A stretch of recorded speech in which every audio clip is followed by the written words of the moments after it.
Saludos amigos, nos reencontramos de nuevo acá en el podcast. Estamos aquí entre nos con Daniel Quiroz y Kevin Jiménez, pero vean, tenemos un invitado de lujo que ya se los vamos a presentar. Por supuesto, ya usted por medio del YouTube lo está viendo. Para los amigos del Spotify ya les vamos a decir de quién se trata, y los que están también por CRC 89.1 Radio los sábados, porque estamos ya a las 6 de la tarde todos los sábados en la frecuencia de CRC de cadena radial costarricense. Kevin, qué gusto, cómo han cambiado las cosas. Hoy seguimos hablando de ese tema. Dani, otra vez nos quedó corto, ¿verdad? El primer podcast, la primera edición de cómo han cambiado las cosas. Agradecerles a todos por el apoyo, porque no habíamos ni lanzado ya el capítulo, ya tenemos un comentario que estaban esperando el siguiente episodio, entonces agradecerles también por ese apoyo. Hoy con un invitado, ¿verdad? Especial, creo que para todos, acá en Costa Rica es muy conocido, Claudio. De lujo, es de lujo. Y nos va a dar la perspectiva, ¿verdad? De cómo era el jugador antes, ¿verdad? Del fútbol costarricense, el extranjero, cuando llegaba acá, y nos va a dar muchísimo conocimiento acá. Y yo particularmente puedo decir de Claudio que es un amigo, no somos amigos entrañables porque todavía no nos hemos sentado a tomarnos un vinito, pero ya en 4 años de estar juntos en Teletica transmitiendo partidos, nos hemos hecho muy amigos, muy compañeros. Y Claudio, qué gusto tenerte por acá. Gracias por aceptarme la invitación. Es la primera invitación, el primer invitado que tenemos en el podcast de Aquí Entre Nos. Y bueno, en este tercer episodio nos alegra tenerte. Qué gusto tenerte por acá. Daniel, Kevin, un gran placer. Un saludo para todos. Yo encantado también. Es un honor también ser el primer invitado. Mucha responsabilidad. Exacto, me metieron presión de arranque. Pero bueno, me gusta la presión. Así que bueno, el deseo de éxitos, evidentemente, para este nuevo, digamos, desafío que tienen ustedes a nivel profesional. Siempre es bueno el tema del podcast, es algo que se está instalando y hay que ayornarse, actualizarse, así que me parece muy bien para nosotros que somos de otra generación, Daniel. Correcto. Es muy bueno también acercarse a todo tipo de público. Es parte del tema, cómo han cambiado las cosas, Claudio, que estamos desarrollando y vamos a desarrollar hoy en algunos minutos, pero yo creo que antes es importante, Kevin, conocer de Claudio Fabián Cicia. Ojo, Aquí Entre Nos es chicha, sí. pero yo lo siento por Claudio, porque yo lo vendo, lo etiqueto como Claudio Fabián Cicia. Desde el primer partido que yo narré de Claudio, porque cuando Claudio vino al país con Punta Arenas, yo ya narraba y le narré muchos partidos a Claudio, siempre le he dicho Cicia, y hoy en el canal yo lo vendo como Claudio Fabián Cicia, así Felipe Castro quiera decirle Chicha. Chicha, apellido italiano, Claudio. Apellido italiano, de Reggio Calabria, del sur de Italia. Mi abuelo, bueno, como muchos italianos, emigraron de Italia en la Guerra Mundial, en la década del 40, y por ende, tanto en Uruguay, Argentina, parte de Venezuela, habemos muchos descendientes de italianos, por eso el chicha, que ya lo tengo también concebido, porque te cuento que en Uruguay también me pronunciaban Cicha o Cicia, entonces ya uno se va acostumbrando, aunque ya cuando adquirí un poco más de conciencia, he tratado de instalar el apellido como se pronuncia, pero sí me siento más afín cuando me dicen Cicha acá, porque chicha es muy difícil que pase. ¿No te dio chicha al principio? Le dijeron ni chicha ni limonada, entonces ya a partir de ahí ya empecé a romper el hielo con ese mote del apellido. Claudio, ¿cómo nació ese interés por el fútbol? ¿Desde qué edad empezaste a practicar fútbol allá en el Uruguay? Bueno, de muy chiquito. Creo que casi la gran mayoría de los futbolistas tenemos eso en común, ¿no? Como la gran mayoría de los futboleros, digo yo. Haber practicado el fútbol en Uruguay, se practica el baby fútbol, que creo que es el gran pulmón de la razón de ser del fútbol uruguayo, porque desde muy chiquito, a los 4 años, empezás a jugar en el barrio. Allá hay muchas agrupaciones sociales, hay clubes de barrio que compiten entre sí. Después si vas ganando, vas compitiendo contra otros barrios, contra todo Montevideo y todo el interior del país. Empecé a los 4 o 5 años en baby fútbol con un deseo de jugar, de lo que tienen todos los chicos, la parte lúdica. Y después vas creciendo conforme el tiempo pasa, te das cuenta que tienes algún tipo de aptitud, la suerte y también el apoyo familiar hacen de que después puedas llegar con suerte, reitero, y con mucha también conciencia de lo que significa la profesión a jugar en primera. Yo sí pensaba que era futbolista desde el principio, yo vos querés ser futbolista. Bueno, sí, yo creo que la ilusión siempre la tenemos, después la vas afianzando. Yo recuerdo estar en segundo o tercero de escuela y dibujar, mis dibujos eran, yo dibujaba a Maradona con la camiseta de Boca y a Morena, que es mi ídolo. Fernando Morena fue un goleador de Peñarol de Montevideo que hizo más de 600 goles en su carrera deportiva.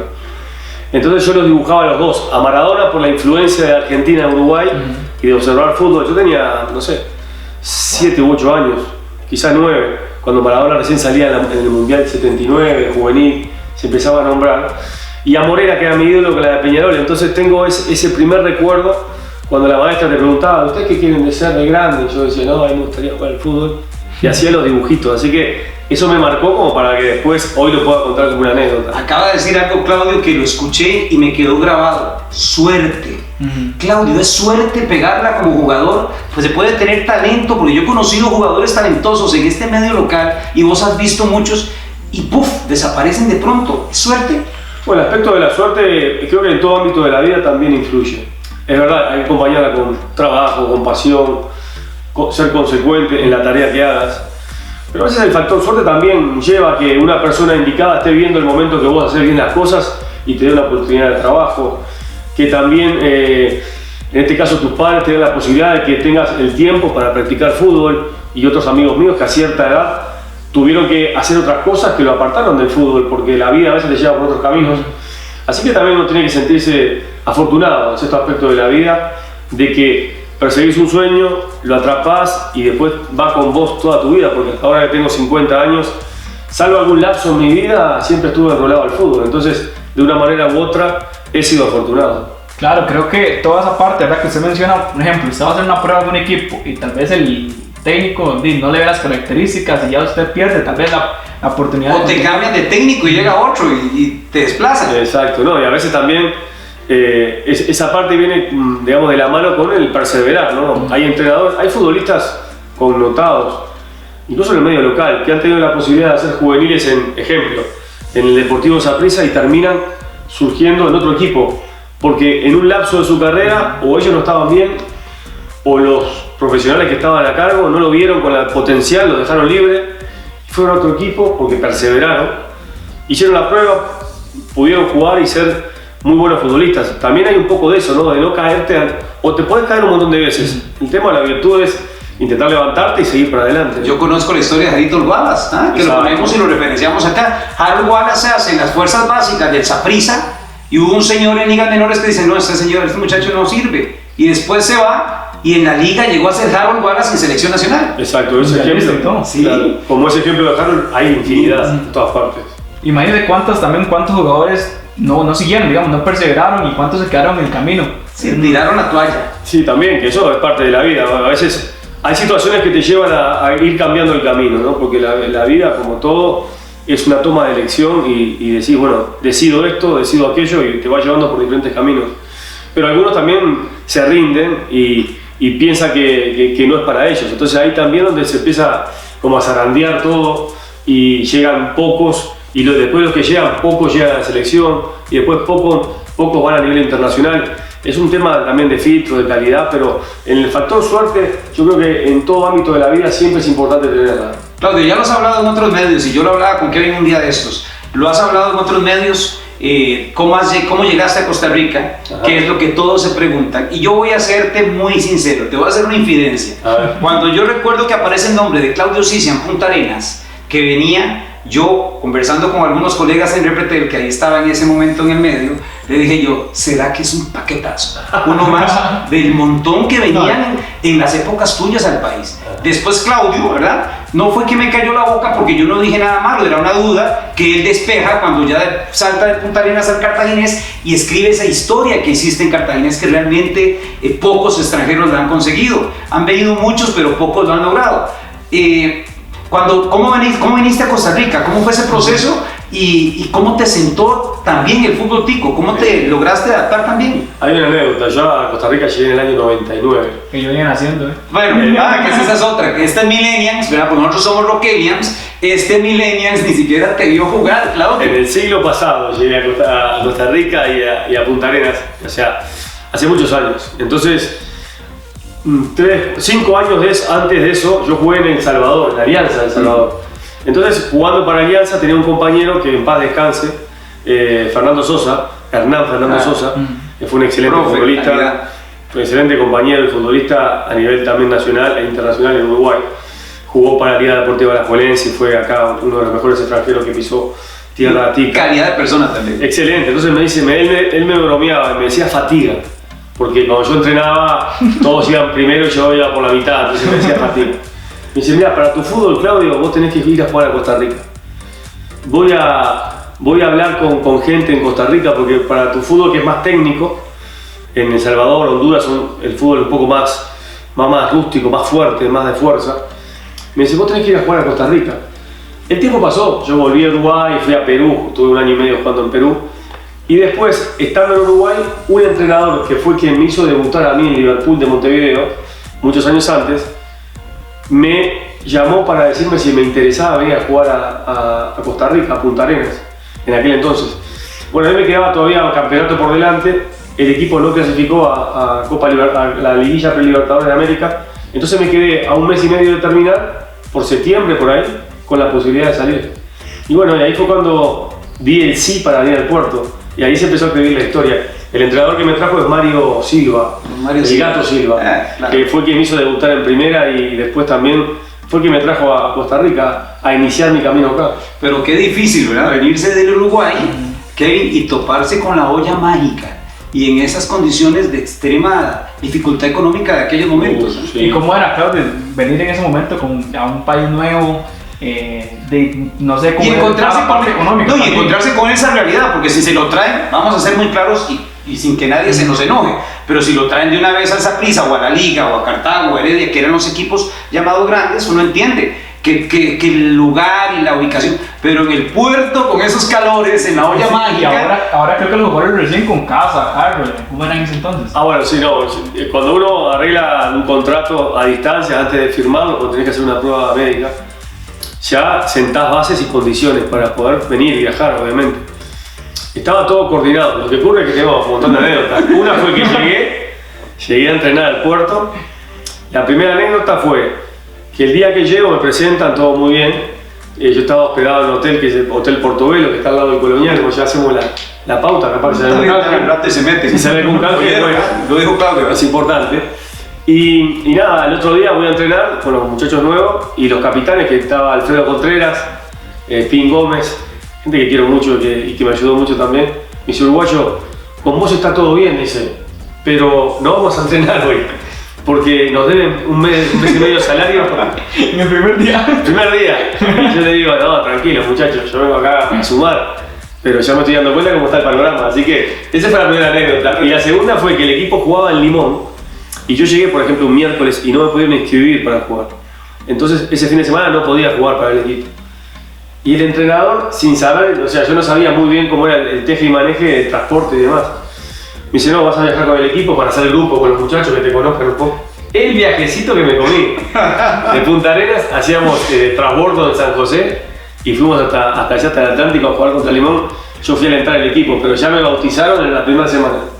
¿Cómo te pusieron? No, me bautizaron en la serie que hice 15 horas de bus. Como nosotros ponemos tantos apodos, ¿no te dieron ganas de llorar después de darte cuenta de esas dos realidades tan cercanas? No, porque yo vengo también del fútbol uruguayo, que tiene muchas virtudes, también tiene carencias. Son fútbol, por eso yo siempre, cuando hablamos, Daniel, creo que el fútbol nacional tiene que ser un fútbol exportador. Y para que eso ocurra, hay que saber bien las leyes del juego, que es fomentar mucho a los jóvenes. Y a veces venir ya curado al fútbol uruguayo es un fútbol donde vos tenés que trascender enseguida y emigrar. Si no jugás en Peñarol Nacional, emigrar, porque al otro año sale un chico más joven que vos, mejor que vos, más talentoso y más barato. Entonces, claro, es como una selva, por decirlo así. Entonces ya venía adoctrinado y después las cosas mejoraron desde Punta Arenas. Después pasó el tiempo y hubo gente que aportó ahí y ayudó para que el equipo estuviese bien. Incluso ese torneo salimos, creo que terceros detrás de la liga, que estaba muy bien, y del Saprissa venimos nosotros como terceros, un gran torneo que hicimos en el puerto. Las canchas en Uruguay y en Argentina, es que uno está acostumbrado tal vez a las de Peñarol, las de Nacional, sí, pero hay unas que son muy parecidas a las de acá. Sí, exacto. El fútbol, bueno, ha mejorado mucho. Del año 2010 hasta fecha, en Uruguay, por ejemplo, los equipos han invertido mucho en el piso y eso ha mejorado. Pero cuando yo jugaba y me crié en juveniles, hasta en la calle jugaba. Sí, no, exacto. Vos llevabas la pelota y ya iba picando como con un conejo y te acostumbrabas a eso. Entonces eso te daba mayor técnica todavía. Uno en segunda o tercera división de Argentina, la gente sí, alrededor de la cancha. Se va a correr un penal y están tres atrás zampando, ¿verdad? Hay mucha presión, se vive muy intensamente. Pero en Argentina y Uruguay hay un salto grande, sobre todo en infraestructura. En primera división es muy grande.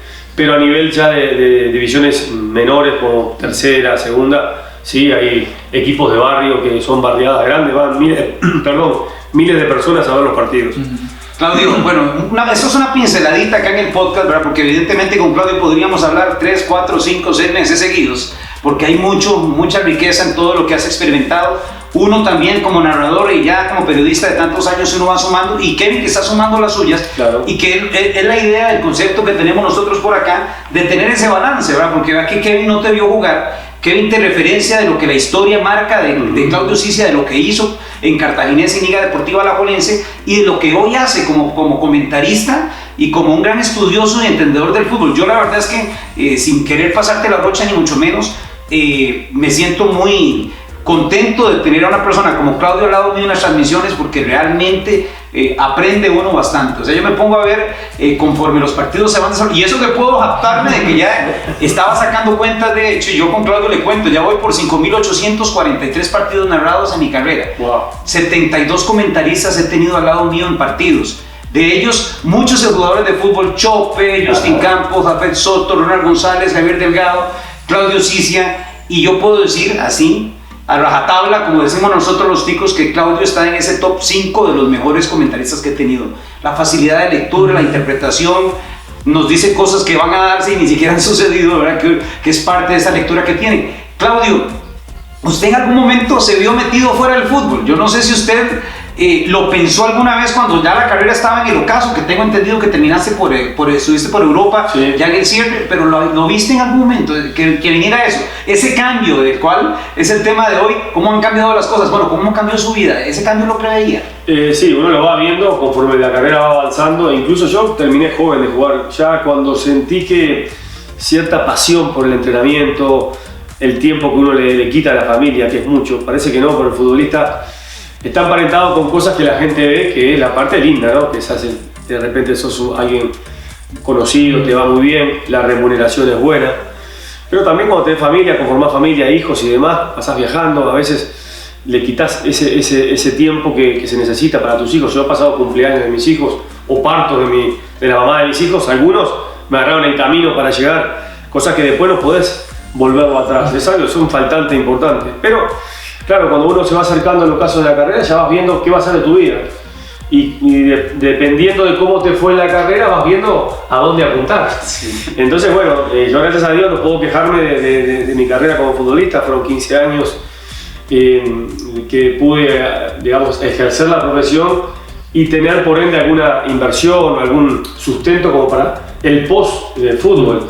Y bueno, lo empleé, sí, viene raíces, tengo algunas propiedades en Uruguay, las cuales las trabajaba, sobre todo en verano, aún lo sigo haciendo.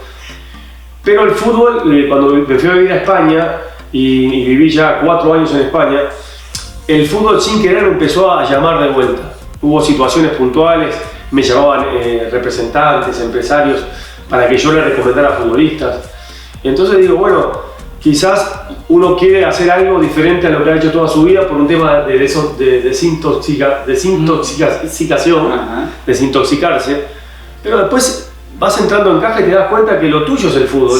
Sí. Solo que tenés que buscarle la beta para sentirte igual de apasionado, y eso me pasó, porque soy entrenador de fútbol, licencia A, estudié dirección deportiva y ahora soy comunicador, todo en torno al fútbol. Entonces creo que ahora a mis 50 años casi te diría que sí, que mi vida y el fútbol están directamente emparentados, y si Dios me da vida y salud, va a ser así hasta el final.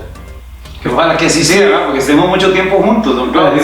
No, yo creo que ya Claudio es como una figura, ¿verdad? Televisiva, ya se ha hecho una figura. Sí, no, es una figura muy fuerte. Sí, no solamente Claudio Fabián Cicia, o Claudio Fabián cuando hay gol. Claro, Daniel me hace la promo. Yo lo vendo, por eso le digo, se va a quedar con la chicha de que le diga chicha. Solo Felipe Castro le dijo chicha a partir de que él lo dijo. Pero conmigo se queda con la chicha porque yo ya lo vendo Claudio Fabián Cicia. Sí, y no solamente como deportista, como futbolista, como entrenador, sino ya una figura televisiva, ya como tal, como un comunicador, y creo que ya forma una referencia tanto para para vos, para los que venimos empezando tal vez en eso. Por cierto, vos qué referencias de Claudio. Y ahora que yo decía, porque yo me adelanté a hablarlo por vos, pero vos como millennials, como un muchacho de 22 años, periodista, ¿qué referencia tenés de Claudio? O sea, ¿qué te acordás de Claudio? ¿Qué información te llegó? Lo primero que yo recuerde fue como técnico de Cartaginés. Okay. Eso fue lo primero que yo recuerdo, que lo llevó a instancias finales y demás. Sí. Pero como futbolista... Ya después indagaste un poco. Ajá, obviamente sí, lo que hizo con Cartaginés, con Alajuelense, pero ya como tal, como futbolista nunca lo vi. Mi primer recuerdo futbolístico que yo digo, este es mi primer recuerdo, fue el Mundial de 2006, como me acuerdo, Claro. Guancho, me acuerdo de las palabras que dijo Federico Valverde, que es como de mi edad, los jugadores del Real Madrid, que su primer etapa futbolística, lo primero que él vio es a Guancho, los goles de Guancho que él mete contra Alemania, es lo primero que él recuerda, y básicamente me pasa lo mismo a mí, o sea, yo lo primero que yo recuerdo del fútbol son esos goles de Guancho ante Alemania. Qué buena declaración esa, ¿de quién? ¿De Federico Valverde, uruguayo? A ver, una mencionó Ah, eso, mira, qué bien. que es lo primero que él recuerda futbolísticamente hablando fue en los goles de Chope. A la Cobra Chope. La Cobra Chope, claro, no, Juan Chope, un grandísimo jugador. Está muy bueno que eso pase, porque yo el recuerdo que tengo del fútbol es del año 78, porque yo tenía ahí 6 años, pero recuerdo que mi padre tenía una televisión, mi padre tenía una televisión grande, Motorola. Sí, sí. Por eso que nosotros somos... De perilla y somos blanco y dos- negro con tubos. Exacto, somos dos dinosaurios, pero ¿sabés qué pasaba con eso? Es que la antena que tenían, como la corría un poquito más para allá o para acá, se veía mejor o peor. Y recuerdo el Mundial de Argentina, porque era todo un boom, ¿verdad? Para Sudamérica, vivirlo, y los papelitos blancos en la final contra Holanda. Y yo era muy chiquito y recuerdo eso como el primer flashazo futbolero que te marca. Yo reconocerlo, tenemos la misma edad, pero a mí me llegó un poquito más tarde. ¿Ah, Aquí sí? en Costa Rica, tal vez por no haber sido en Sudamérica no era tanto el boom, Claro. pero igual, lo mío fue España 82, Ah, bueno, Naranjito, España 82. y vamos a hacer la canción, ¿verdad? Naranjito. Exactamente. Pero sí, o sea, y son recuerdos que siempre se va a llevar uno y que nos permiten entrar más de lleno en lo que hoy nos une hoy para estar acá conversando en este podcast, que es cómo han cambiado las cosas. El fútbol cambió totalmente. Claudio, lo sentís vos que dio un giro de 340, dice un amigo, porque si hace 360 vuelve a estar en el punto de partida. Sí, Entonces dejémoslo a 40 para que se vea que hubo un cambio real. Sí, un giro importante. Y para mí yo le llamo evolución. Yo creo que el fútbol, como todo, ha tenido una evolución. El fútbol de ahora, indudablemente, el actual, es muy superior al de antes. Lo que pasa es que uno, es mi percepción, ¿no? Lo que pasa es que uno se queda con la parte romántica, que hubo siempre grandísimos futbolistas. Antes de venir para acá estaba viendo, hoy se conmemora, bueno, hoy estamos a 28, ¿no? ¿Qué día son? 27. 27. Hoy es 27, hoy se conmemora en Uruguay la primera Copa Intercontinental que ganó Peñarol de Montevideo, que es mi equipo de corazón de niño, y se la ganó el Real Madrid en el año 1966.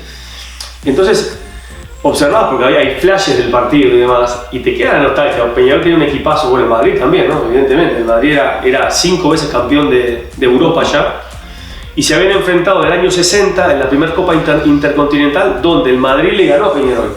Entonces era como la revancha, y hoy se conmemora muchísimos años, eso fue el 66, imagínate cuántos años pasaron, pero ves las imágenes del fútbol y parece otro deporte, por la velocidad, por la forma, por, digamos, el campo de juego, el balón. Uno se queda con la parte romántica, pero el fútbol, como todo en la vida, ha cambiado muchísimo y para mí ha evolucionado notoriamente. Para bien, entonces. Sí. Veámoslo así, digamos, ahorita enfrentar Peñarol contra el Real Madrid es una diferencia más grande. Tal vez antes los equipos sudamericanos tenían no el mismo nivel, pero sí un nivel similar. No, el mismo o mejor. Ajá. Yo te voy a contar esto, de repente la historia no lo marca porque quizás no vende tanto. El fútbol americano, sudamericano, Brasil, la Argentina y el Uruguay competía contra equipos como el Madrid, el Benfica.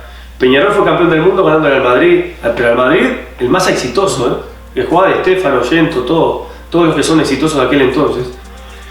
¿Qué ocurrió y qué ocurre? Que el mundo globalizado hace que haya una disparidad económica muy grande. Claro. Entonces, si yo te nombro el equipo de Peñarol campeón de ese entonces, tenía 8 seleccionados uruguayos mundialistas y uno ecuatoriano que también fue un fenómeno, un chileno y un paraguayo. Entonces, era una selección sudamericana y el Santos de Pelé era otra selección sudamericana y Estudiantes de La Plata o Boca Juniors era otra.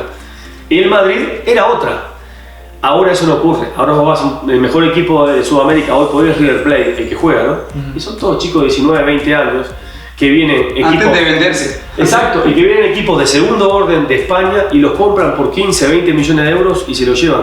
El fútbol ha evolucionado y ha cambiado muchísimo, por eso la disparidad entre Europa y América. Y con esto estás diciendo algo que me parece genial, viéndolo desde esa óptica, que es precisamente de que el fútbol va amarrado a la sociedad en todas sus formas. Y el capitalismo, ¿verdad? Del cual habló tanto Carlos Marx, el capitalismo como tal, que se desarrolló en la sociedad mundial, bueno, ayudó a que el fútbol también se capitalizara y se convirtiera en lo que hoy es, que es un mercado de compra y venta, en donde el que tenga mayor cantidad de dinero tiene los mejores jugadores, y por ende las distancias que Kevin hablaba se han agrandado. Para Kevin, que es un chico joven, nuestro productor también es muy joven. Don Mauricio Miranda. Mauricio, que es el crack que está manejando todo acá. Yo le digo a ustedes que manejan toda la parte del play y demás. Si hacen un ejercicio, hacete una selección de Sudamérica o de América, o hacete una selección de Brasil con todos los brasileños que puedan estar, digamos, jugando en un equipo. Y sacáselo, por ejemplo, sacale a Neymar al PSG, sacale a Suárez al Atlético de Madrid, Cavani, y hacelo en un equipo de Brasil, equipo de Argentina, y dejá a un equipo de españoles que representen al Madrid, o de italianos que representen al Inter. Sería muy superior al de Sudamérica, sí, claro, lejísimo. Bueno, ese es el mejor ejercicio que te denota de que a veces nosotros lo que hacemos es valorar muchísimo a los equipos de Europa, que es el mejor fútbol del mundo, porque nosotros tenemos la posibilidad de hacer Champions, y termina el partido y decimos, ¿qué partido? Decimos, madre, porque fueron 250 posibilidades de gol y está buenísimo. Se narra solo y se comenta solo. se comenta solo el partido. Sí. Ahora, los mejores 8 futbolistas del juego, hay 5 que son de Sudamérica. Totalmente. O de Centroamérica, si está jugando Keylor, ponele, o algún mexicano. Porque pasa, es así. Sí, toda la razón, el mundo de América. Los estadounidenses ahora también, que quedan un poquito de espacio también, ahí que se han venido colando. Sí. Dentro de Latinoamérica se han venido colando los amigos de Estados Unidos. Creo que ahorita el 11 de América es superior al de Europa. Yo creo que sí. Sí, de Navas, el portero.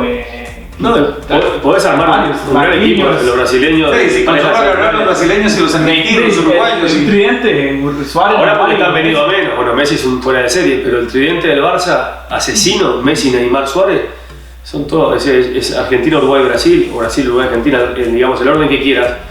Ese era el mejor tridente ofensivo del mundo y era de Sudamérica. Por darte un ejemplo, ¿no?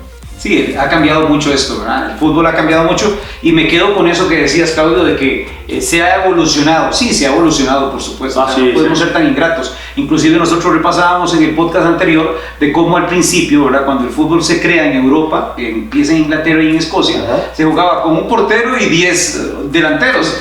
Los sistemas han venido variando, hoy la moda es 4-4-2, 3-5-2, pero antes se jugaba, y yo se lo decía a Kevin y a los amigos, antes se jugaba para anotar, ahora se juega para defender y después anotar. Sí, para competir, pues es todo muy profesional, es todo dinero. Si pasás de fase en la Europa League, te dan millones de euros, entonces vos no querés perder y querés competir de esa forma, no podés ir al ataque alegremente porque perdés el partido. Yo creo que el fútbol ha evolucionado porque si vos medianamente observás estadísticas, te das cuenta que un futbolista hoy es un atleta. Y partiendo de eso, más la calidad individual que tiene asociada a un fútbol colectivo, a un deporte colectivo como es el fútbol, hace que el deporte sea mucho mejor, indudablemente. Sí, claro, Dani, creo que también está la parte, ¿verdad? Que ahora hablamos de los extranjeros, ¿verdad? Que ahora viene de jugadores y uno no sabe quién es, y eso que ya estamos en una época donde se puede conseguir información en cualquier lado. Pero antes, ¿verdad? ¿Cómo era esa parte de llegar en quién es Claudio Silla en ese momento? Bueno, hay anécdotas al respecto, ¿no? Lo que se hacía antes. Lo que dije yo en el departamento de deportes de Repretel, cuando me di cuenta que quería Claudio, como lo dije con muchos, y con unas las pegué, ¿verdad? Algunos que uno veía el primer toque de balón me decían, no. No, y ahorita pasa también, ¿no? El brasileño de la liga que vino aquí, recientemente el otro brasileño que vino en Saprissa hace poco, que había marcado 8 goles en 8 meses, solo 2 goles había hecho. Tacio. Uno dice, ¿hasta dónde? Sí, que no hay una ciencia exacta con eso. Mirá, ha pasado casos incluso en el país. En el año 2004, por ahí, o 2003, vino a jugar a la Alajuelense Marcelo Gómez. Fue campeón con Vélez Sarsfield de Argentina, un equipo de Argentina que fue campeón de América del Mundo. Chilabert era el portero, el paraguayo. Marcelo Gómez fue titular de ese equipo, fue campeón de América y del mundo. En la liga no pudo jugar. Quiso jugar, tenía su pasado muy bueno, no tuvo posibilidad, no trascendió. Entonces a veces el fútbol tiene eso, de que un futbolista juega o no lo conoce nadie, llega a un país y es el mejor de todos. Ejemplo, Mariano Torres tiene una carrera buena, pero tampoco que Mariano Torres vino directamente de Rosario Central a jugar al Saprissa. Sin embargo, es el mejor extranjero del medio, si no el mejor de los mejores, y el mejor jugador también del Saprissa siempre. Marcel venía como...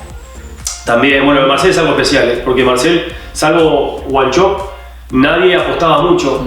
Yo puedo jactarme de decir, cuando lo vi jugar el primer partido, y debe estar documentado, lo dije que tenía una calidad tremenda, pero bueno, ya lo está demostrando, batiendo récord, entre otros el mío.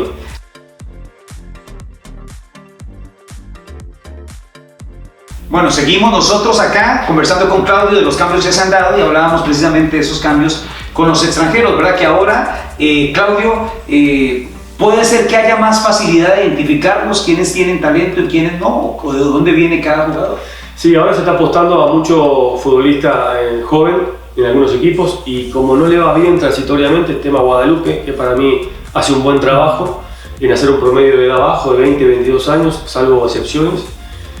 Y creo que la apuesta es esa, ¿no? Sobre todo los equipos en desarrollo tienen que apostar a las juveniles, porque ahí es donde pueden potenciar, hacer equipos medianamente competitivos y después ver si alguna venta de futbolistas, directa o indirecta, le da la posibilidad de retorno económico. El país tiene talento, pero creo que los clubes no hacen mucho para que ese talento llegue a primera división. Deberían darle un presupuesto cercano al 15% de todo lo que entra en cada equipo, del 15 al 20%, exclusivamente para divisiones juveniles. Claro, también me llama la atención Uruguay, porque Uruguay es un país que tiene prácticamente la misma cantidad de habitantes que nosotros, y usted ve la selección futbolísticamente hablando claramente de Uruguay, y hay una selección muy joven que viene ya subiendo. Usted ve, se habla de Suárez, de Cavani, de Muslera, pero hay muchos jóvenes que ya vienen de la Cruz, Valverde, al que está jugando ahorita en el Manchester United, se me escapa el nombre. Pelistri. Ajá, está préstamo a la vez. Ajá, sí, es un gran jugador también, y son jugadores que vienen muy jóvenes y ya vienen subiendo para la selección mayor la mayoría. Sí, bueno, Uruguay es un caso que es de estudio, ¿no? Es que han ido ingleses, australianos a estudiar el porqué del fútbol uruguayo, qué es lo que pasa. Pero con tantos millones y no lo logra, y Uruguay está ahí siempre. Cavani y Suárez vivían a los 1 kilómetro. Sí, nacieron los dos en Salto, que es una provincia frontera con Brasil y la Argentina, allá al norte de Uruguay. Nacieron el mismo año con una diferencia de 15-20 días, Suárez y Cavani. Y después no se conocían porque Suárez se fue muy jovencito a Montevideo y después se encontraron y son dos figuras del fútbol mundial hace 10 años.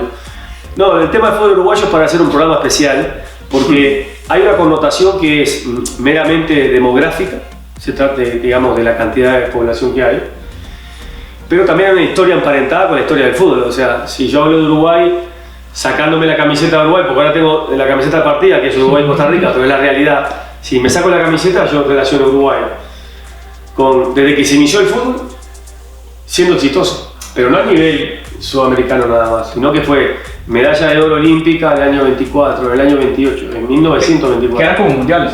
Que eran como mundiales. El primer mundial lo hace Uruguay, por algo lo organizó Uruguay, no es que se lo dieron porque sí. Porque ya era, entre comillas, un país en avanzada del fútbol. Entonces, desde el principio de la historia tiene esa connotación Uruguay. Ahora, en la parte de cómo salen futbolistas, hay una apuesta real a la competitividad siendo muy chico, que a veces es hasta despiadado, porque no es didáctico que un chico que no juega bien al fútbol ya lo releguen. Pero es una de las causantes también para que haya un filtro hay un filtro ya inicial que hace que el chico que le encanta el fútbol juega al fútbol, pero juega en una escuelita de fútbol donde ya los papás ponen dinero, el chico juega, se divierte, pero en el equipo de barrio donde nadie pone plata ahí hacen rifas, hacen queques de dulce de leche, la gente paga y sacan dinero para pagarle al chiquito el almuerzo y demás. Esos chiquitos, ahí está Suárez, Cavani, Palito Valverde, Godín, todos los cracks que salen arriba y llegan a la primera división, la gran mayoría viene de un extracto social bajo y los equipos a nivel social los ayudan. Entonces hay muchas explicaciones que no solamente, yo me río cuando acá se compara con México, entonces vos escuchás a un ilustrado aquí, digamos que es un directivo de fútbol, dice no, en México se juegan semifinales y finales, tenemos que seguir el ejemplo. No es ejemplo México.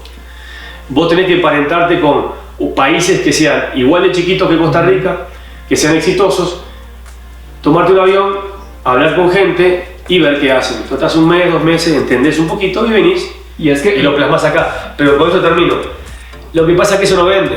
Si vos decís, voy a ir a Uruguay a ver cómo hacen, y Uruguay no vende. Uruguay va a la final del mundo, Costa Rica llegó a estar el 5º en el mundo y estábamos contentos nosotros. ¿Vos te pensás que todo lo que es el emporio de FIFA estaría contento que 3 millones o 5 millones de personas están viendo a ver cómo Holanda nos dejaban por fuerza fuera del ellos querían que China, Rusia y todo. ¿Por qué? Porque venden más camisetas. Es lo normal. No vende el Uruguay no vende, pero la realidad indica que siempre está ahí peleando por cosas. Y es que México no puede ser un ejemplo para Costa Rica. México quiere competir para hacer una liga competitiva. Exacto. Por ejemplo, estaba viendo una entrevista de Monterrey, un podcast también estaba escuchando. Charlie Rodríguez es un jugador fenomenal en la media cancha mexicano y lo han cotizado equipos de Europa y no lo venden porque Monterrey no ocupa dinero. Sí. O sea, Monterrey no lo va a vender porque no ocupan dinero, no ocupan venderlo. Eso es un daño que le hace el fútbol mexicano porque para mí está hiperinflado en la parte económica. Entonces, no es por nada. Si Joel Campbell hubiese nacido en México, valdría 10 veces más de lo que vale. Porque el mercado lo engrandece. México paga a jugadores 5, 6, 8 millones de dólares. Es algo increíble. Entonces el comparativo no existe. Yo creo que nosotros como Costa Rica tenemos que darnos cuenta del potencial que hay. Buscar probablemente ser la tercera potencia. Ojo con Canadá, que va a empezar ahora a tallar y va a ser durísimo. Y no a preocuparnos solamente por Honduras, sino por Canadá, de ahora en más me estoy refiriendo. Sí, se ha vuelto otra vez a tomar. Para ser la tercera potencia, Dani, o la segunda, o pelear, y hay que mejorar. Si vos no sos humilde y crees que por la camiseta, por el escudo y por ir al mundial siempre vas a seguir yendo, estás cometiendo el primer error. Sí, hay que trabajar para eso.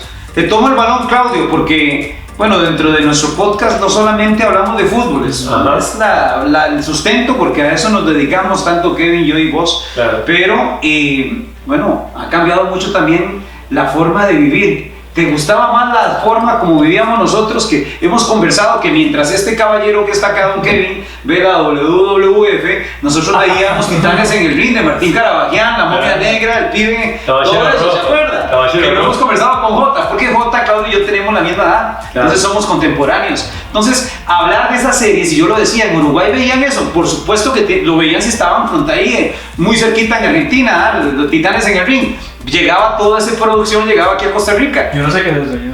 No, y no lo vas a saber nunca, porque desapareció, pero nosotros era lo que veíamos de lucha libre, era lo mejor. Sí, nos criamos con eso, con Martín Carabajian, que primero era malo, de los malos, y después pasó a ser de los buenos porque ya era el viejito, que las viuditas le llevaban su arreglo de flores y el asunto. Queda tarea para que lo busques en Google porque ahora todo se encuentra. Bueno, ahora ve la WWF. Claudio, ¿te gusta más el ahora o lo de antes? Porque yo tuve una discusión en el podcast anterior con que yo defendí que el periodismo de hoy es muy light y que el periodismo que hacíamos antes, cuando llegábamos a la orilla de Tacancha y en el entrenamiento de Cartago le decíamos, Claudio, y usted se acercaba porque el profe decía, sí, agarrarlo. Al periodismo de ahora que es tan cerrado y que ya se volvió más light porque ni siquiera van a confiar, porque ahora todo está por aquí, se lo mandan en Zoom, todos pegaditos y hacen las mismas preguntas todos. Ese tipo de vida, ¿te gusta más la de antes o te gusta la de ahora? Sí, si lo llevamos a un tema integral, es que para nosotros es difícil apartarte de la niñez. O sea, creo que cualquier ser humano que ha vivido una niñez, medianamente común, normal, de padres trabajadores, de familia quizás medio numerosa, con 3, 4 hermanos o primos, que estabas mucho rato en la calle. Por ejemplo, cuando yo me crié, la televisión empezaba a las 5 de la tarde, con el himno en Uruguay, el informativo, una novela y después una película y afuera. Así me crié yo con 8 o 9 años. Todo el día dándole bola en la calle. Entonces, claro, vos te levantabas a la mañana, yo me levantaba a la mañana y iba a estudiar de las 12 a las 5 de la tarde. El mediodía de la tarde, iba el turno de la tarde, de escuela pública siempre. Entonces mi papá me mandaba al comedor infantil, al comedor que había en la escuela. Entonces yo me levantaba a la mañana, ayudaba a mis padres, hacía los deberes, jugaba, me iba al comedor, después a la escuela, después volvía y después fútbol, si era verano hasta que oscureciera. ¿Qué pasa? Es difícil apartarte de la niñez. Entonces la niñez te trae cosas buenas. Si tuviste una infancia, como te digo, medianamente feliz como la nuestra, la mía, es difícil apartarte de eso. Yo creo que hay cosas que antes las teníamos por default y por naturaleza. Por ejemplo, mis hijos, la más chiquita, Giovanna. La mamá me dice, no, vamos a hacerle estimulación temprana. Estimulación temprana, ¿qué es? Porque son chiquitos y le enseñan a mover los bracitos.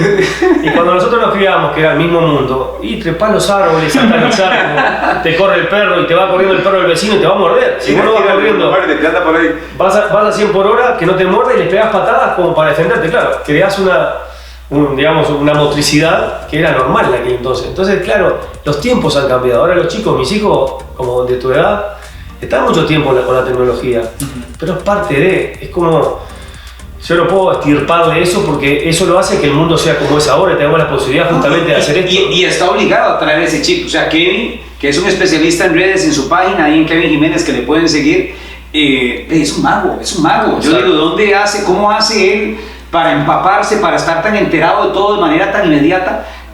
A nosotros nos lleva más tiempo encontrar las cosas acá en el celular y en la tablet. Sí, y ¿sabés qué pasa, Daniel? También que eso ha ayudado mucho. La tecnología, bien, con un buen uso. En fútbol ahora que sí, yo creo que para el periodismo deportivo lo ha hecho crecer muchísimo. Sí. Por ejemplo, acá sabemos que va perdiendo el Valle 4-0, el Liverpool ganando 1-0. Sí. Eso antes de esa información no existía. Si yo lo hablaba con él en el programa anterior, que cuando estaba en Canal 2, cuando yo empecé hace 28 años en Canal 2, que estaba con Jota, con Adriana Durán y con Julio Iramuno, en periodistas de deportes, teníamos una máquina de escribir para los 4. Claro. Había que turnársela porque había una máquina en Canal 2. O sea, ni siquiera era una máquina de escribir para cada uno, una sola. Y había que ir a buscar, eran como unas maquinitas que tiraban información. Entonces, llegó algo de deportes, usted recortaba ahí y sabía que hace 15 días el Abierto de Australia lo ganó tal. Ahora con la tecnología es otro mundo. Por eso yo digo que ahora el periodismo es un poquito más light y más sencillo de hacerlo. Yo digo que más completo informativamente hablando. Sí. Porque se sabe de todos los temas muy fácilmente. Es que no tienes que hacer nada más que hacer así para enterarte. Antes tenías que pulsearla para poder encontrar la tarea para los chicos jóvenes en periodismo ha cambiado porque yo tengo la posibilidad de tener digamos, mi producción, tengo una pequeña productora, tengo un programa de radio. ¿Y sabés lo difícil que es contactar a los futbolistas para hacer notas, para charlar de fútbol? Porque hay que hablar primero con un periodista que está a cargo del club. Para que te lo autorice. Que el periodista, sin dar nombres, porque no quiero herir susceptibilidades, se cree que son los dueños del club, ustedes, los periodistas que están a cargo del club. Porque le pedís hablar con el Mau, que figura, vamos a ver qué día, porque tienen doble horario. No, yo sé lo que es doble horario, yo jugué al fútbol 15 años. Lo que quiero es que el aficionado escucha al Mau, que fue el mejor jugador del partido, charlando entre semana.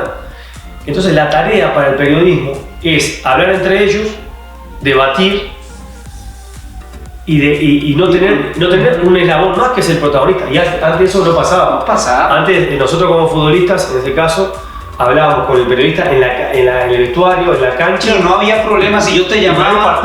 Si vos terminaste de entrenar a la 1 de la tarde y yo te llamaba y te decía, Claudio, estás en la casa, puedo visitarte un momentito para hacerte un par de consultas. Y él me atendía ahí donde estuviera. Ahora no, ahora de guardia haga eso porque si no, el encargado de prensa del medio se enoja con uno y cuidado si no lo bloquean y lo sacan del grupo de WhatsApp donde tenés que estar por fuerza porque si no estás en nada. Entonces, a mí me pasó hace poquito, yo no sabía que la selección de fútbol tenía jefe de prensa, o sea, no sabía por desconocimiento, y me hice un live con Diego Zúñiga y con Tijerino previo al mundial, y como a ellos casi no se le da tal vez tanto exposición, de yo voy a hacerlo con ellos, ¿verdad? También porque eso también les genera también a ellos, ¿verdad? Porque ellos dieron para el mundial y todo eso, y me llevó la regañada por parte de la jefe de prensa que yo claramente no le iba a pasar por encima. Fue que yo no sabía por desconocimiento que tenía también hasta los jugadores de fútbol. Bueno, eso yo no lo veo del todo bien, porque tienen que entender que el fútbol es un producto que todos nosotros estamos en favor del fútbol. Hay partidos que son para nosotros, digamos, cortavenas, mal, pero vos tenés que comentarlo y tratar de buscarle algo positivo, porque al aficionado no puedes decirle que todo es malo. Entonces, los jefes de prensa, los directores deportivos, los directivos, tienen que saber que son futbolistas, son el activo más grande que tienen. Entonces, los futbolistas principales tienen que estar expuestos a charlar, no solamente en una zona mixta, un ratito, 2 minutos y afuera.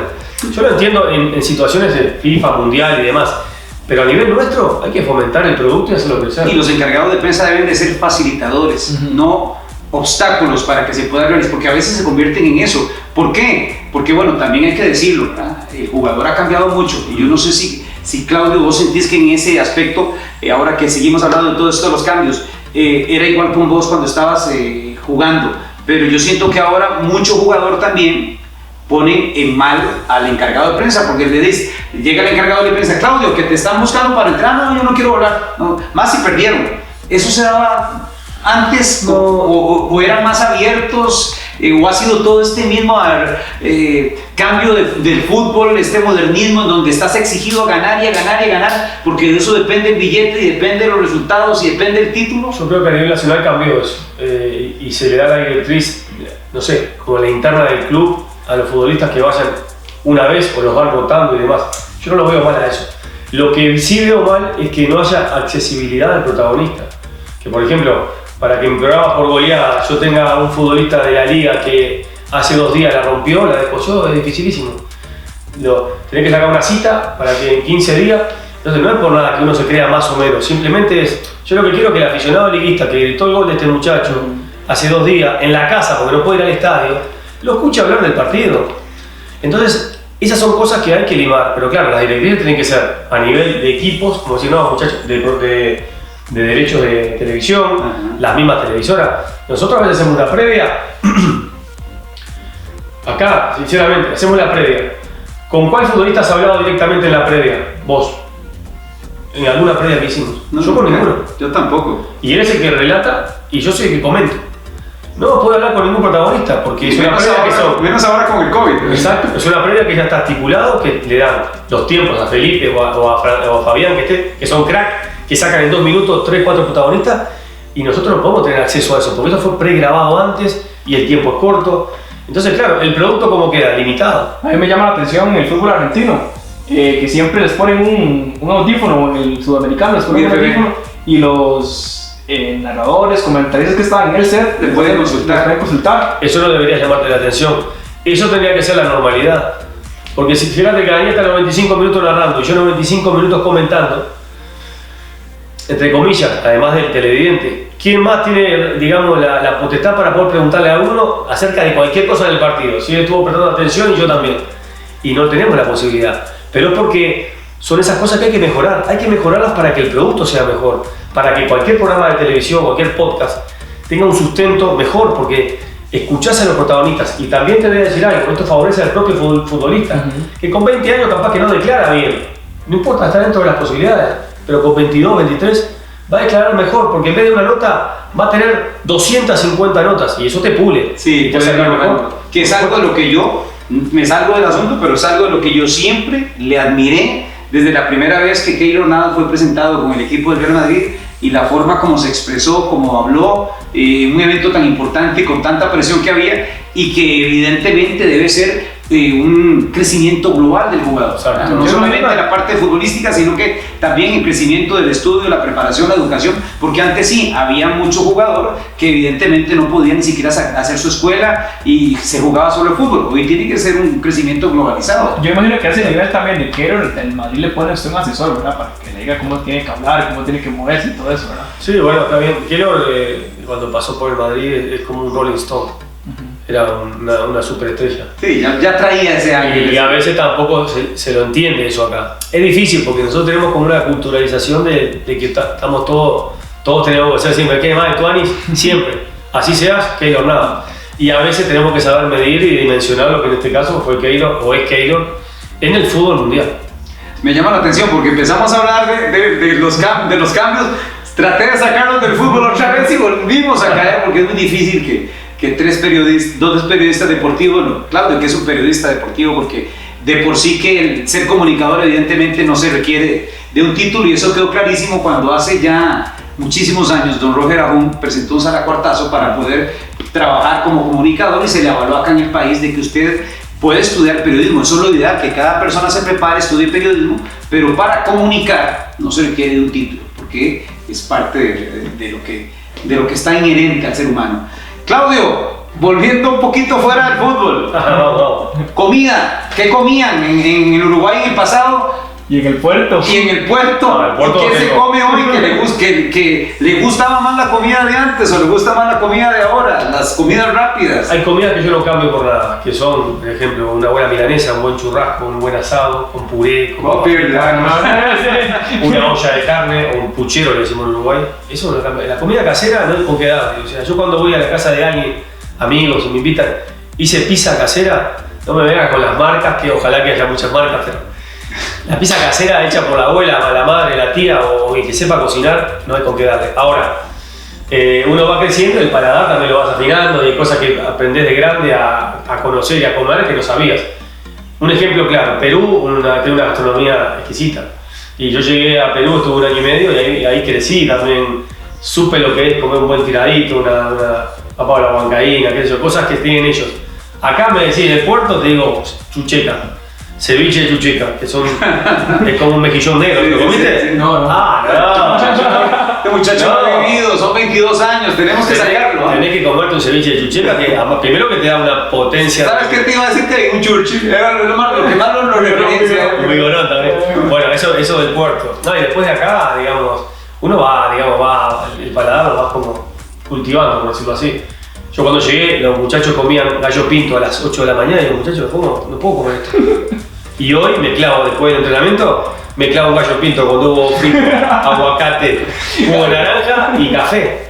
¿Qué pasa? Y uno va evolucionando y se va dando cuenta que arroz con pollo, que es carne, arroz con pollo, comida oficial para arroz con pollo, arroz con camarones.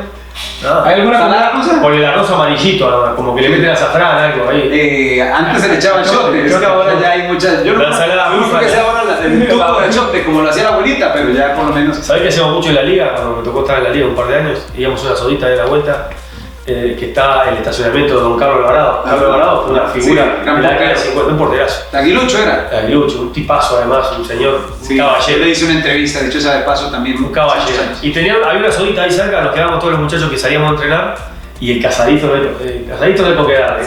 O sea, quiere decir que no hay cosa mejor. Salís hambriento, temblando así de entrenar, es casadito de pollo, de pescado, ¿Qué? de la ensalada, de los fideitos esos que son como coditos, Sí, con sí. mayonesa. Nada, todo. Ensalada, pues, ¿has probado? Sí. ¿Hay alguna comida tica que no le guste? No le hago mucho al pejibaye, como con mayonesa, pero no me vuelve loco. A ver qué otra cosa. Que esa es otra de las cosas, perdona que te interrumpa, que han cambiado. Porque antes, los 15 años, en Uruguay se celebran los Sí, 15 por años. supuesto, a las muchachas. Sí, en Costa Rica también ahora se celebraban más antes. Ahora ya ha cambiado con todo esto, la moda ahora es que se les lleva un viajecito ya por el Caribe, un crucerito. El modernismo. Pero el antes era la fiestita, ¿verdad? Que le hacían los papás, y a mí me tocó en su momento hacérselo a mi hija, la fiesta de 15 años, ¿verdad? Y antes, para todos los matrimonios y todas las fiestas en el país eran pejibayes con mayonesa. Okay. Esa era la boca, pero ahora no, usted tiene una línea de postres con azúcar, sin azúcar, con esplenda, sin esplenda. Antes no, antes era el pejibaye y luego las piñas, que las adornaban con gomitas, palillos de dientes con gomitas, mira. y las rellenaban con gomitas y le ponían una sombrillita arriba como las que vienen en los cócteles. Okay. Eso en Costa Rica era Ahora es centro de fundamental mesa y todo. y básico, ¿verdad? Y Ahora son centros de mesa. ahora eso ya ni se usa. Allá no se destilaba a hacer ese tipo de cosas. Sí, hacer esos productos. Era ¿no? todo más manual. Lo que pasa es que ustedes tienen una gran diversidad de productos acá. Y eso siempre lo señalo. Eso de Costa Rica. Ahora que, bueno, me ha pasado cosas, no sé si te voy a contar, pero yo estoy estudiando para naturalizarme costarricense. Okay. Es un libro de 300 páginas. Entonces, claro, te aprendés todo, desde que los colonizadores hasta la Yo soy profesor de historia, de estudios sociales bueno, también. hasta la guerra del 48, hasta todo lo que ha pasado después, la política y demás. Entonces eso te da un panorama muy cultural y muy rico. Y extrañamente lo que uno piensa es que Costa Rica cuando llegó, digamos, la invasión de española, la colonización, que pasaron cosas muy malas, entre esas cosas, uno asociaba que Costa Rica era todo oro y demás, y no. La Costa Rica era por toda la diversidad que había de cosas, de productos naturales. Y en eso ustedes, por ejemplo, acá, digamos, yo disfruto mucho las comidas de verduras y frutas. Por ejemplo, el ñampí, el tiquique, todo eso me encanta. Lo hago en olla de carne. Sí. Y después hago el puré y lo meto en la licuadora. Primero que tiene una fuerza tremenda. Porque a la edad nuestra tenemos que cuidarlo. Sí, hay que ya. Nada de vitamina, de pildorita. Nosotros tenemos que, la nuestra es la de antes, comer bien fuerte.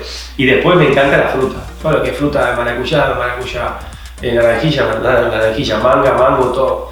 Porque en Uruguay, como estamos en el cono sur, tenemos fruta de estación, que hay muy buena manzana, muy buenos cítricos. La banana es brasilera o ecuatoriana, porque nosotros lo tenemos por clima. Usted acá hay un palo de banana, tienen banana, Sí, tienen guineo, tenemos de todo. tienen plátano maduro, el plátano grande, tienen todo. Ayer te vi en tus redes metido ahí en la playa leyendo un libro y a los 45 minutos ya estabas acá en San José y después te vi en la montaña. Tenemos esos beneficios, ¿verdad? No. De la zona intertropical en la que estamos, que tenemos variedad de clima, variedad de Clima. zonas, esto es un éxito. Si podemos... La Suiza centroamericana, por algo dice la canción. Exactamente, si podés tener la posibilidad de disfrutar a plenitud del país, es justamente eso, es decir, tengo una mañana libre, me tomo un bus o agarro el auto si tenés carro y estás en 1 hora y media en una playa espectacular. Te volvés y vas a bretear a la noche, cuando se puede, cuando no te levantás a la mañana a trabajar o en el día libre. En otros lugares eso no lo puedes hacer. Y después el clima, vos tenés acá lugares que hay 28 grados, 30 promedio todo el año y estás a 2 horas de ahí. Eso no pasa en todas partes. En Uruguay, ¿cómo era? Mucho frío, ¿verdad? En Uruguay son las 4 estaciones bien marcadas. Ahora mismo entra el verano. Allá es verano, otoño, invierno, primavera, y así va rotando, 3 meses cada uno más o menos. Ya para ir cerrando, Claudio, porque el tiempo nos gana, pero ha sido, la verdad es que la hemos pasado genial, hemos disfrutado bastante. Sí, claro. Primero tu experiencia, tu conocimiento y luego de todo esto. ¿Hay algo de lo que ha cambiado en el mundo, pensémoslo así, del siglo XX, o sea, es decir, del 99 cuando llegaste acá, a este 2021, del cruce del siglo XX a siglo XXI? ¿Hay algo que ha cambiado tal vez no solo en tu vida, sino que para nosotros los seres humanos que no te haya gustado, que no te agrade, que sentís vos que mejor no se hubiese cambiado de eso, no hubiese evolucionado? Bueno, no sé si algo en particular, pero sí casi todo en general. Yo creo que nosotros, la tendencia del ser humano es demasiado, va siendo una tendencia personalista. Yo creo que en la parte de los valores y de la esencia del ser humano hemos cambiado. No sé si todo nos hace llevar el consumismo y la tendencia a querer cambiar de carro cada día o preocuparse más porque hoy tengo estas botas, mañana quiero otro color para combinarla con el cinturón, hacer todo muy materialista, de exponer una vida, digamos, y yo estoy hablando de mi persona, o sea, como primera persona como el error.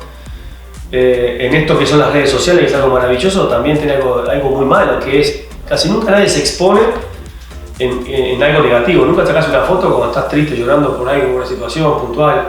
Siempre querés mostrar un lado bueno. Y de repente eso hace que la vida de cada quien la quiera mostrar de un lado que no es. Y eso lo emparento con el día a día, ¿no?, de la gente. Esas son las partes de la evolución que hemos tenido, que es inversamente proporcional a lo que uno quiere como principio, ¿no?, como valores.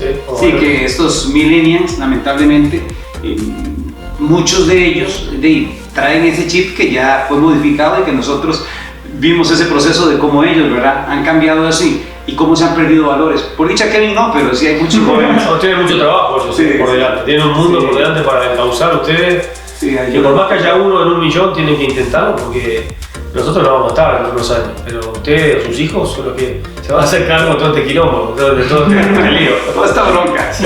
Bueno, Kevin, ¿algo más para don Claudio antes de que agradecerle a Claudio por venir acá al podcast de Aquí Entre Nos? Fue un rato buenísimo, creo que la gente lo va a disfrutar bastante. Y no, Dani, nos esperamos, ¿verdad? Así es, yo muy agradecido con Claudio que haya sido el primero. Yo le dije a Kevin, hay que traer a Claudio porque es una persona a quien aprecio mucho, admiro muchísimo. Y bueno, las cosas de la vida me tocó narrar y hoy estamos juntos narrando y transmitiendo y esperemos que por mucho tiempo más. YouTube, Spotify y en CRS 89.1 Radio estamos todos los sábados a las 6 de la tarde. Gracias a los que nos han escuchado. Y si lo escuchó hoy, bueno, que dicha que lo escuchó, si quiere castigar a alguien, dígale que nos escuchen y va a ver qué bien la vamos a pasar con nosotros acá en Aquí Entre Nos con Daniel Quiroz y Kevin Jiménez. Bendiciones y gracias a Mao por el trabajo, nuestro amigo Mao Miranda de Creativo, porque es el que manda todo esto, es el capitán en jefe.